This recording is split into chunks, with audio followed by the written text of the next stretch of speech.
আজকে আমরা ক্লাস 9-এর অঙ্কের কোষে দেখে 1.1 দেখব। এখানে প্রথম প্রশ্নটা আছে মূলদ সংখ্যা কাকে বলে। চারটি মূলদ সংখ্যা লিখি। মূলদ সংখ্যা হলো সেই সমস্ত সংখ্যা যেগুলিকে p/q আকারে লেখা যায়, যেখানে p এবং q পূর্ণ সংখ্যা এবং q ≠ 0। যে সকল সংখ্যাকে p/q আকারে প্রকাশ করা যায় এবং যেখানে p আর q পূর্ণ সংখ্যা এবং q ≠ 0 তাদের মূলদ সংখ্যা বলে। চারটে মূলদ সংখ্যার উদাহরণ, তাহলে চারটে মূলদ সংখ্যার উদাহরণ আমরা লিখতে পারি। একটা 5, একটা 7, একটা 9/2, হ্যাঁ, আর একটা আমরা লিখতে পারি -7/8। এগুলো সবই মূলদ সংখ্যার উদাহরণ। আমি 0 মূলদ সংখ্যা সেটা লিখতে পারি, কারণ 0কে 0/1 আকারে লেখা যায়, 0 মূলদ সংখ্যা। আচ্ছা, 2 নম্বর প্রশ্নতে সেটাই আছে যে 0কে একটি মূলদ সংখ্যা। হ্যাঁ, 0 একটি মূলদ সংখ্যা। কারণ কি, 0কে p/q আকারে লেখা যায়। এখানে আমরা দেখলাম 0কে p/q আকারে লেখা যায়। হ্যাঁ, যেখানে p0 এবং q1 দুটোই পূর্ণ সংখ্যা এবং q ≠ 0। p ও q এর মধ্যে 1 ছাড়া কোনো সাধারণ উৎপাদক ছিল না, এখানে দুজনেরই সাধারণ উৎপাদক 1। এখন নিচে মূলদ সংখ্যাগুলি সংখ্যারেখা স্থাপন করি। সংখ্যারেখা স্থাপন করা খুব সহজ। তাহলে আগে আমাদেরকে একটা সংখ্যারেখা নিতে হবে। নেওয়ার পর একটা মূল বিন্দু রাখি আমরা 0, এখানে 1, এখানে 2, এখানে 3, 4, 5, 6, হ্যাঁ, বা 7। এখানে এগুলো -1, -2, -3, -4, -5, -6। তাহলে এখানে 1, এটা 2, এটা 3, এটা 4, 5, 6, 7 এরকমভাবে। আর এটা -1, -2, -3, -4, -5 এরকমভাবে 7। এবার একেরটা দেখি, 7 মূলদ সংখ্যাটাকে বসাই। তাহলে 7 মূলদ সংখ্যাটি সংখ্যারেখার এখানে বসাবো আমরা। তাহলে এই বিন্দুটা হলো 7। তারপর কি বলেছে -4। -4 কোথায়? -1, -2, -3, -4, এখানে আছে -4। -3 নম্বরটা কি আছে? 3/5। 3/5 মানে কি? 3/5 তো 1-এর থেকে ছোট, 1-এর 5 ভাগের 3 ভাগ। 3/5 মানে কত? 1-এর 5 ভাগের 3 ভাগ। তাহলে সেটা নিশ্চয় 0 আর 1-এর ভিতরে কোনো এক জায়গায় হবে। তার মানে 0 এবং 1-এর যে টোটাল ডিস্ট্যান্স, সেই ডিস্ট্যান্সটা 1। এইটাকে আমরা 5 ভাগে ভাগ করব, করে তার মধ্যে 3 ভাগ। তাহলে মোটামুটি এই পজিশানে, তাই না? কারণ এই পজিশানটাকে যদি আমরা 1, 2, 3, 4, 5 ভাগে ভাগ করি, তাহলে 3 ভাগ এত দূর হচ্ছে। তাহলে আমাদের এটা হলো 3/5। ঠিক আছে না? এবার আসছে 9/2। 9/2কে আমরা কীভাবে লিখব? 9/2কে আমরা লিখতে পারি 9/2 মানে কত? 4 পূর্ণ 1/2, 4 পূর্ণ 1/2, তাই না?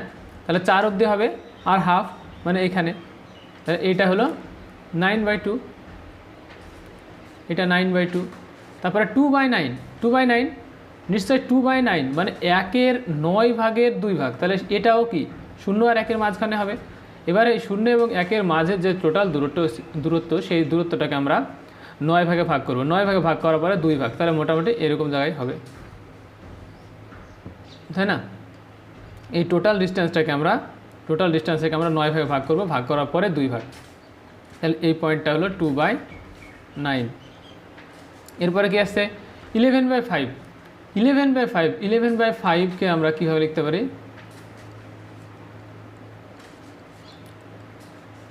5 × 2 = 10, তাহলে 2 পূর্ণ 1/2। তাহলে 2 তো হবেই, কারণ 11/5 মানে কি?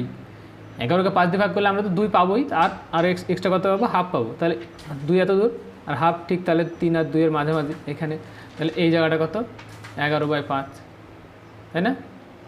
তাহলে এটা 11/5 বলেছিল না 2? ও 11/5, এটা সরি এটা ভুল হয়েছে। 11/5, এখানে 5 হবে তাই, আর কিছু না। এখানে 5 হবে তাই। 11/5 =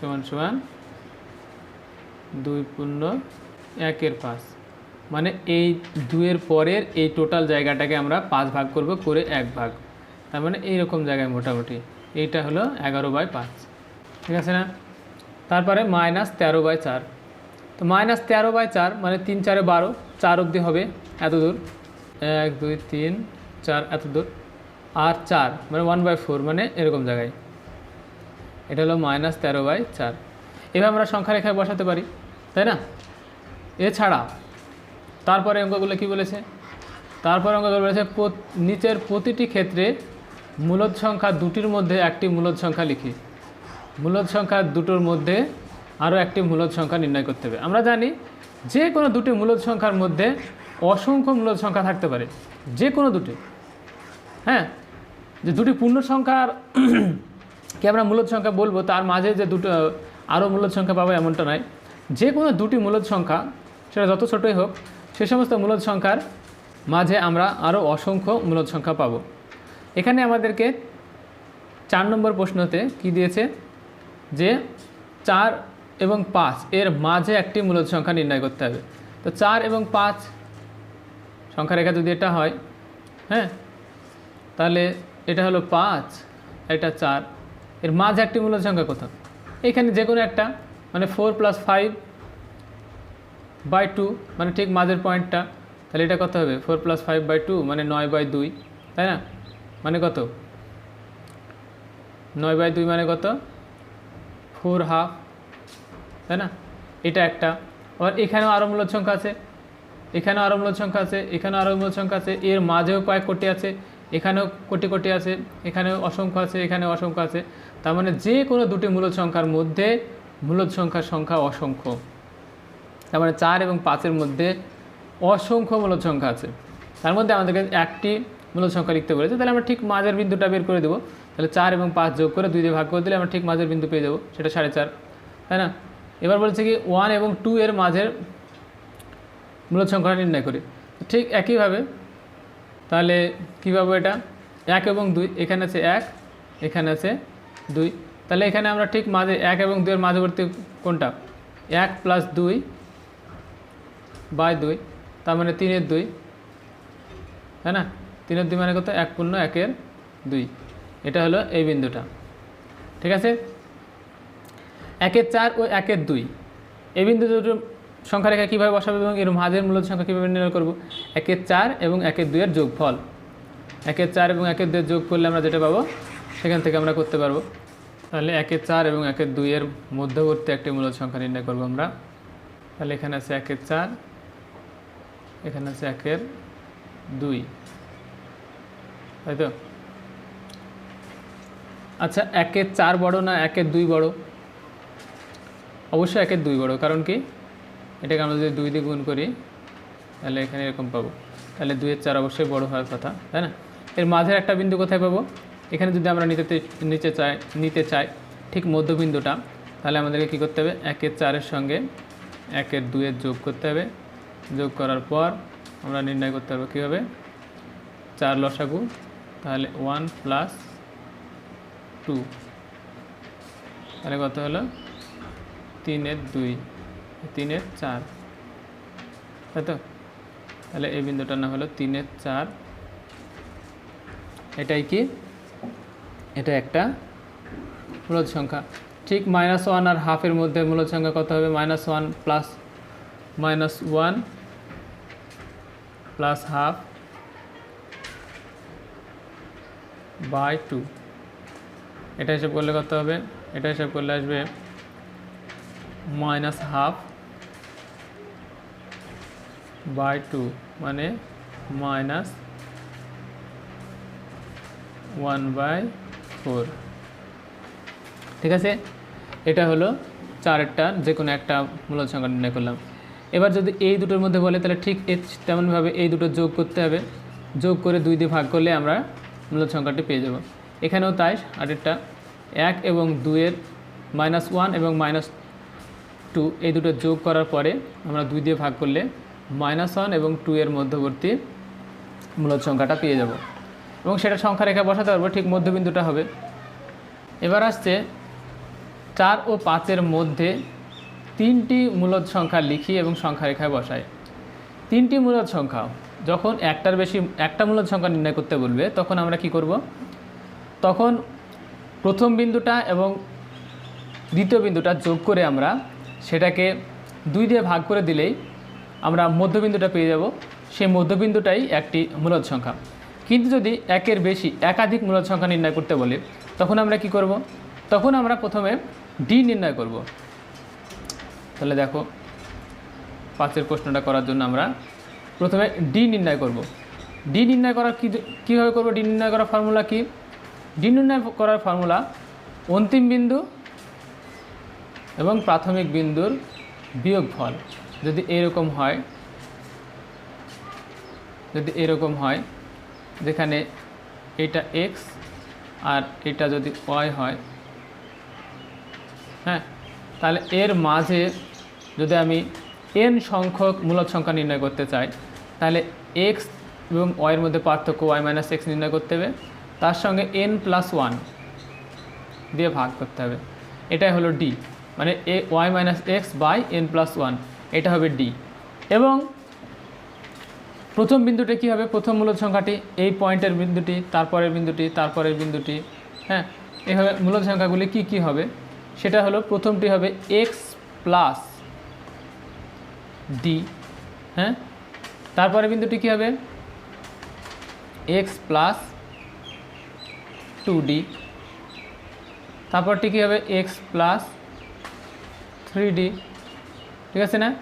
এভাবে যেতে যেতে x+nd, ঠিক আছে? ডি সংখ্যক আমরা মূলদ সংখ্যা এইভাবে নির্ণয় করতে পারবো। ফর্মুলাটা কি তাহলে? D = y - x/n+1। আর পয়েন্টগুলো কি কি? x+d, x+2d, x+3d, x+4d, x+5d dot dot করে x+nd, n সংখ্যক আমরা যখন বিন্দু বের করব তখন আমরা এইভাবে বের করব। এরপর তাহলে আমরা এই অঙ্কটা হিসাব করি।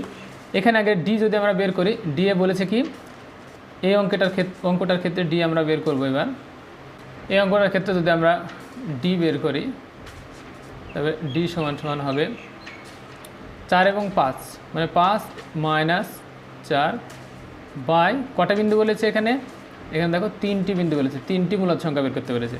তাহলে 3+1, ঠিক আছে না? তাহলে সমান 1/4। তাহলে একটি বিন্দু কত হবে 4 + 1/4, তাই না? প্রথম বিন্দুটি কত হবে 4 + 1/4। তাহলে এটা কত হবে 4 গেল লসাগু, তাহলে 4 + 1 সমান 5/4, ঠিক আছে না?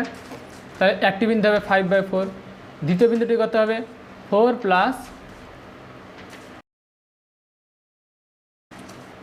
2/4, তাই না? একটা কি ছিল x+d, তারপরে x+2d, তাহলে 2 যদি এখানে গুণ করি আমরা তাহলে x+2/4 হবে। তাহলে এটা কত হবে, এটা হবে নিচে হবে 4 আর উপরে কত হবে 6। তারপরে প্রথমটি হবে 5/4, দ্বিতীয়টি হবে কত 6/4, হিসাব করলে আমরা পাবো তৃতীয়টি 7/4, ঠিক আছে? এইভাবে আমরা হিসাব করতে পারি। এবার বলেছে 1 এবং 2 এর মধ্যে 6টি মূলদ সংখ্যা লিখি এবং সংখ্যা রেখায় বসাই। তাহলে 1 এবং 2 এর মধ্যে 6টি মূলদ সংখ্যা আমরা কীভাবে নির্ণয় করব? তাহলে 1 - 2 বা 2 - 1 সমান কত হবে, ডি এর মান কত হবে, ডি মানে কত y - x/n+1, ডি এর ফর্মুলা। তাহলে এখানে কত হবে 2 - 1/6টি বিন্দু বলেছে, তাহলে 6+1 সমান কত পাবো 1/7, ঠিক আছে? এটা যদি আমরা অন্য পদ্ধতিতে করি তাহলে এটাকে এইভাবে করা যাবে, মানে প্রথম বিন্দুটা কত 1, দ্বিতীয় বিন্দুটা কত 2, এটাকে এই নিচে যেহেতু এখানে কিউ এর মান 7 পাচ্ছি আমরা, এখানে যে হরের মান 7 পাচ্ছি, তার জন্য 1কে আমরা ওইভাবে লিখব, 7 হরে রেখে লিখব। তাহলে এখানে 7/7 লিখতে হবে, তাই না? আর 2কেও আমরা হরে 7 রেখে লিখব, তাই না? তাহলে উপরে কত হবে 14, তাই তো? মানে 1 মানে 7/7 লেখা যায় সমতুল্য মূলদ সংখ্যা, আর 2 মানে 14/7 লেখা যায় সমতুল্য মূলদ সংখ্যার নিয়ম, ঠিক আছে? এবার এখানে 7টি পয়েন্ট বলেছে, তাহলে প্রথমটা হলো 7/7 1 মানে, আর অন্তিমটা কত 14/7, তার মানে কত? তারপরটা কত হবে 8/7 হবে, এখানে এটা হবে 8/7 দ্বিতীয়টি। তারপরে কত মানে প্রথমটি মূলদ সংখ্যা, যে নিম্ন মূলদ সংখ্যা তাদের মধ্যেকার প্রথমটি একটি হবে 8/7, তারপরটি কত হবে 9/7 হবে, তাই না? তারপরে কত হবে এটা 10/7, তারপরটা কত হবে 11/7, তারপর কত হবে 12/7, তারপরটা 13/7, ঠিক আছে? এইভাবে আমরা সমস্ত বিন্দুগুলির সমস্ত মূলদ সংখ্যাগুলি আমরা নির্ণয় করতে পারবো। এবার এর আগের পদ্ধতিতে আমরা প্রথমে ডি নির্ণয় করেছিলাম এভাবে, তারপরে x+d, x+2d, x+3d, এইভাবেও আমরা এই অঙ্কটাও করতে পারি। আমি এটা কিভাবে করলাম, এটা সমতুল্য মূলদ সংখ্যা বের করলাম, 1-এর সমতুল্য মূলদ সংখ্যা এবং 2-এর সমতুল্য মূলদ সংখ্যা নির্ণয় করলাম। সমতুল্য মূলদ সংখ্যা, সমতুল্য মূলদ সংখ্যা,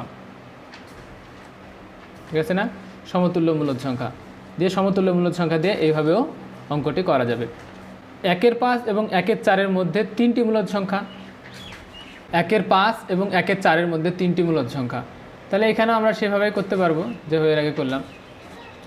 তাহলে এখানে 1-এর 5 আর 1-এর 4 সমতুল্য মূলদ সংখ্যা হিসাবে করতে পারি।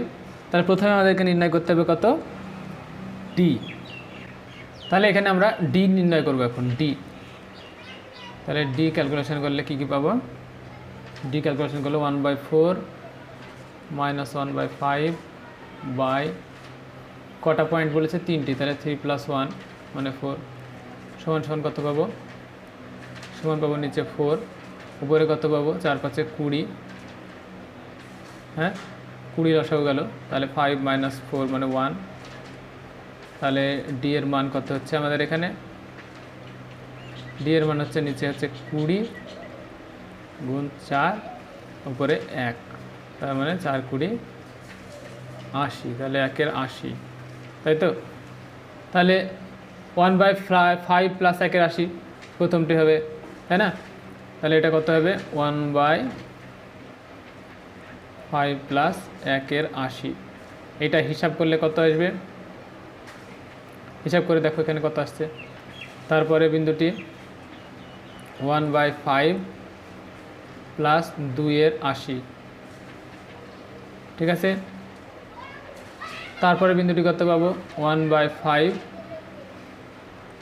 + 3-এর 80, ঠিক আছে? এইভাবে আমরা করতে পারবো এই অঙ্কটি। এরপরে বক্তব্যটি সত্য হলে টি এবং বক্তব্যটি মিথ্যা হলে এফ লিখি।